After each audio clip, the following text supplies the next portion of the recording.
we have Carrie, who is a life code 6. Okay. And we also have another husband scenario. So we have the husband, who's a life code 5. And we have friend, who is a life code 211. Okay. So let's have a look as far as this scenario is concerned. Why is there a friend involved in this relationship? Well, we'll have a look and see what that means. Welcome to the Sensitive Mind Show. Your purpose in life as a sensitive is to experience the deeper parts of the mind, to move beyond fear and to manage your energy, no matter the circumstance. I'm going to show you, as a sensitive, how you can maximize your talents and feel comfortable in your own skin. For show notes and to join the conversation, visit heidisawyer.com/mind. What's the situation? I've been married for 13 years, together over 20. We have been through a lot. I am more myself than ever, but different than when we first met. I love him, but I don't feel a spark. We tried to work it out, but it doesn't work, and we just end up fighting. I don't like feeling this way. I've also met a friend that I feel I could like more. We have a daughter, so I want to be cautious. Okay, so what's the problem the situation creates? My husband and I, we love each other, but our relationship is often on the edge of ending. It has got better over the last few years, but I want romantic love, emotional connection, and to feel we are in a growing and expanding love relationship. When I try to make that happen, I hit a lot of roadblocks internally and externally. What is the question she wants me to answer is, it feels so tenuous and always a power struggle. Is there a path to strengthen our union? Could I do something differently or move on? Okay, so Carrie wants to decide if to rebuild her marriage, and if so, how. Okay, so how do we do that? How do we look at that? And also that she has an interest as far as the friend is concerned, because she feels more emotionally engaged with the friend than she does with her husband, because each time she tries to have more of an emotional engagement with her husband, she hits a roadblock, either internally or externally. Now, the internal, I suspect, is because she's worried that if she expresses emotionally towards her husband, there's going to be some element of humiliation. He's going to say, "Oh, what are you talking about?" No, nothing wrong with our relationship. So internally she's thinking, "Oh, I feel a bit nervous about doing this." And because externally, when she tries to talk to him, he says, "Well, what's the matter with this? What are you talking about? There's no issue, there's no problem." Now, as a life code 5 and a 6 dynamic, this is an interesting one for this to show. Okay, so what we have as unaware life code 5 is life code 5s are all about the will. Okay, so this is like a personal will being directed onto the world. Now, one of their life code 5s, especially unaware ones, one of the big things is insecurity. Okay, it's because life code 5s like to give a whole load of bravado, especially as this warrior. But actually, they really can be extremely insecure. Okay, especially an unaware life code 5 can be very insecure.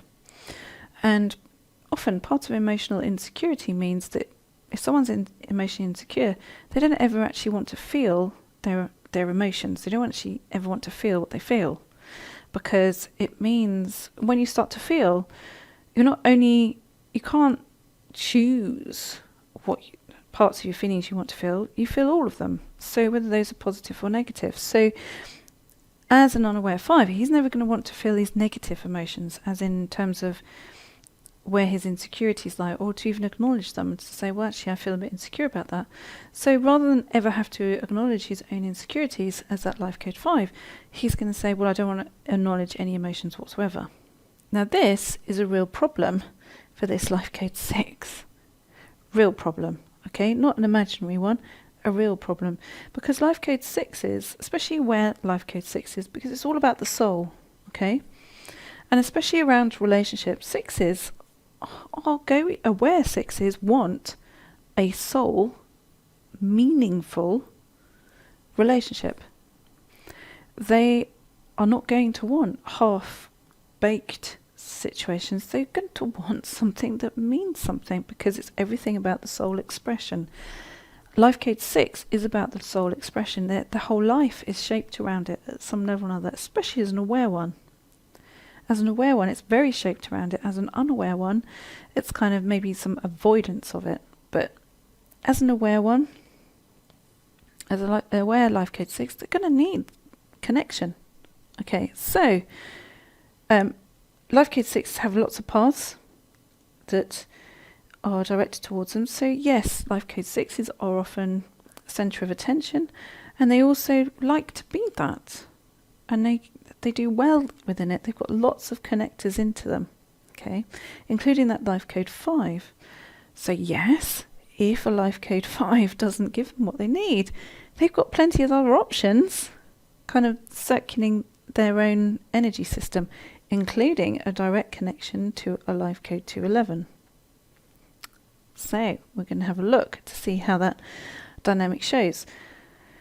But certainly as that life code 6, as Carrie is at life code 6, it's not unreasonable for her to want something of depth, because something that is surfacey and not deep enough will keep scratching at her in terms of relationships, because she is an aware 6. Okay, it doesn't mean that she's being kind of fickle about things or uninterested. There's got to be some depth of connection, especially important for a life code 6. Okay, that's really, it's something that isn't going to go away for her. So, does the friend have it? Maybe. Maybe the friend does have it as a life code 211. You know, 211s, it's a strong energy, but it's also very intuitive. It's very in tune. So when a 211 is in tune with you, it feels very in tune. Okay, so for Carrie, looking to feel that actually this relationship that she's got with her husband isn't fulfilling enough, even though she's trying to make it deeper and more connected, and he's not responding, can she feel more depth of connection with somebody else? And is this something that's okay to feel? Or should she feel, you know, as she is currently, clearly feeling guilty for feeling that this depth is necessary? And can a 211 give it? Yes, a 211 can give that depth of connection. So let's have a look and see how this shapes. Okay, so first of all, I think we're going to have a look at the husband and see, has he got it? Can he give what Carrie's looking for? Okay, so I'm thinking of the husband. Let's have a look and see what we get. Okay, going deep into here. Let's see what we've got. This makes a lot of sense. The hero stroke heroine. It makes a lot of sense as to what his emotions are up to. Okay, so before I explain that, I'm going to get Carrie's, and let's have a look. So I'm thinking of Carrie and see how this relationship dynamic works for her. Let's have a look. So I'm thinking of Carrie. Interesting. I've got the Hermit. Right, so this is a good one. This is a strong indication, really clear picture. Okay, so what we have here, the husband is the hero stroke heroine. So what does he see? Well, he sees himself as Carrie's caretaker. He sees himself as the male, the hero, the one that takes care of things. Well, the hero has no weakness. Okay, the hero should never have a weakness in the superhero in terms of his own thoughts. So especially works very strongly as a life code 5. They're the warrior. So his whole thing is he should be the hero, and the hero doesn't feel. Emotions are for emotional connection, is for lesser beings. It's a weakness. So he must have been trained at an early time in his life that emotions are for weak people, and that men should never be weak, and especially as a life code 5, he would have taken that on as a very strong thing. So this is why she keeps hitting this brick wall as far as he's concerned, and why she keeps hitting this brick wall internally, because she's afraid of that level of rejection. It's like, oh, I don't know what you're on about. What's happening as far as Carrie is concerned? Well, he doesn't get her at all. Okay, he's got the hermit here. So he doesn't get her, he doesn't understand her, he doesn't know her. He doesn't know that level of depth of emotion. He doesn't actually know. So these two people are poles apart from each other. We've got one that's trying to be the hero, and the one who's really, I'm the caretaker. I don't do emotions. And the hermit saying, well, I can't get mine across to you, where you can see that it is important, because I need some level of depth. And each time she's tried, I would say she's definitely had some kind of kickback, for which it's pushed her further and further in, and further towards the other side of the tree of life, into a connection with someone who's more emotional.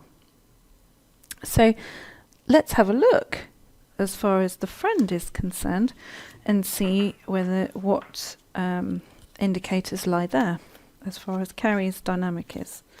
Okay, so let's have a look. So I'm thinking of the friend. What have we got?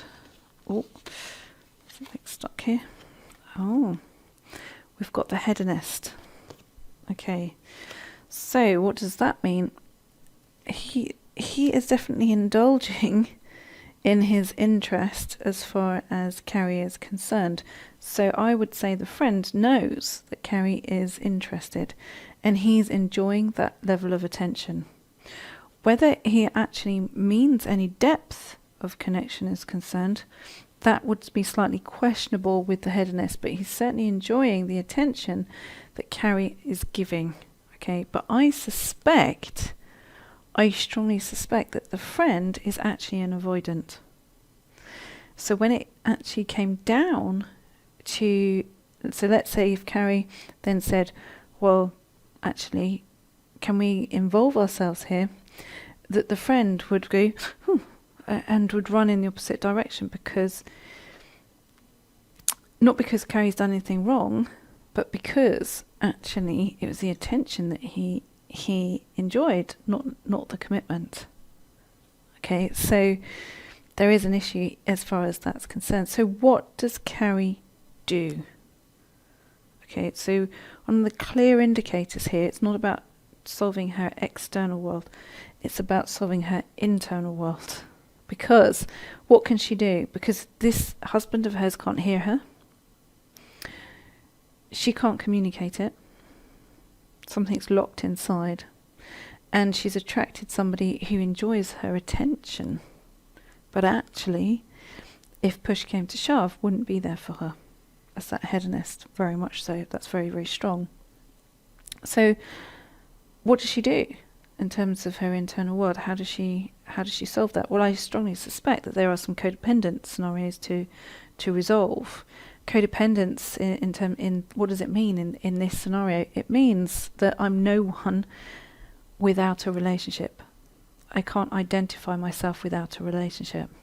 Okay, so what Carrie really needs to do is learn how to identify herself without a relationship. Okay, so identify who she is. Therefore, she would then find it much easier to communicate with her husband and say, look, mister, don't need you to be this hero kind of person. I need you to engage with me on an emotional level. Are you going to do it, or you're not going to do it? If he then says, well, I'm not doing that, you say, right, okay, see ya. And she would feel really quite fine about that, and I think then you would actually see her husband going, whoa, hang on a second, because all his emotion would then start coming to the surface. But she's not in a position within herself to do that, to take that chance, okay, or to even be able to communicate that right now. And over here, in terms of the friend, should she go in that direction? in my view, with what we've got here, I would say that's a no right now, because I think she would feel very let down because of actually the fact is that she's got a pattern running here that is the stronger thing to look at rather than people. Okay, so let's have a little look as far as what is it that Carrie needs to focus on in terms of her internal world, so that then her husband can hear her, what she's actually asking, and that she can communicate it clearly, but just kind of be able to mean it clearly without having to get cross about it. So let's have a look. Okay, so what have we got? Interesting, we've got the lover. So what does she need to develop? Self-love. So her focus needs to be actually not on the external relationships, it needs to be on the internal relationship with herself and the development of self-love. When she has that, she will then be able to communicate adequately with her husband, giving him not so much as an ultimatum, but to say, look, this is what I need, is it on offer? And for him to then be able to give a clear distinction as to whether he can or can't. Because then, if he can't, she'll walk away from it, perfectly calm, perfectly pleasant, perfectly decent about it, but very able to move on to a suitable relationship that reflects her internal self-love. Is this friend the right person for her to go in that direction for? At this point, I would say it's a no. But I can see how this relationship dynamic has occurred, because yes, a 6 would feel like they would have a strong connection with a 2, perhaps more so on an emotional level than they would do naturally with a 5. I can see what that attraction is. So what can we learn from this? What can we learn from this scenario? Well, it's not always the external world, so it's not always the people reflecting who we are as the ones that we need to deal with at any given time. Sometimes the primary thing to deal with first is ourselves. And yes, we don't need to feel guilty for the fact that there are certain emotional requirements that we do need, especially as a sensitive, and a sensitive that is becoming more aware of our internal world. It's not unreasonable to have certain needs from relationships, or to begin to identify what those are as part of that journey. That's the end of this episode of the Sensitive Mind Show. If you've enjoyed it and found it helpful, and do share it with your friends, and be sure to join me next time, where I look forward to giving you an alternative perspective on your relationship dilemmas. Bye for now, and let me leave you with this. For more great free content designed to support your purchase of my book, Highly Intuitive People, 7 Right Brain Traits to Change the Lives of Intuitive Sensitive People, please visit finallyfeelunderstood.com. There you can subscribe and download for free the meditation specific to today's episode. If you have already read the book, then it's time for you to receive exclusive access and support from me and your fellow intuitive sensitives as we go deeper together along this proven 7-step path by joining us in my monthly membership program called Heidi's Circle. There you can ask me anything in a safe and private environment, and I will answer you live. Join us today by visiting healmyinnerworld.com.